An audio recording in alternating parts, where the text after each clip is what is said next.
Hello everyone, welcome to the channel. In this video, I'll show you how to change the video background in CapCut PC. Let's get started. First, open CapCut on your PC. Next, import the video footage you want to edit. Click on Import and select the video. Then, click the Open button to import the video. Finally, drag and drop your video clip onto the timeline at the bottom of the screen. Now, click on the video clip on the timeline to select it. You'll see the clip highlighted. Next, head to the top right corner and make sure the video tab is selected. Then, click on the cutout option. If your background is a green screen, then use chroma key. However, if your background isn't a green screen like mine, choose auto cutout.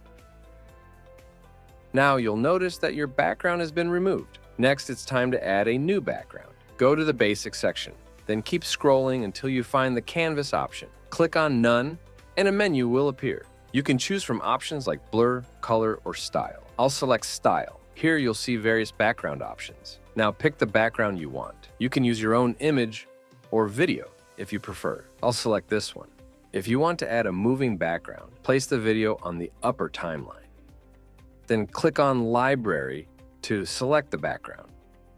When you've selected it, drag and drop your new background onto the timeline, ensuring it's placed below your video clip. You can adjust the background by dragging the corners. Now, let's preview the video to see how it looks. And there you have it. You've successfully changed the background in CapCut PC. If you found this tutorial helpful, please make sure to leave a like and subscribe to the channel. Thanks for watching.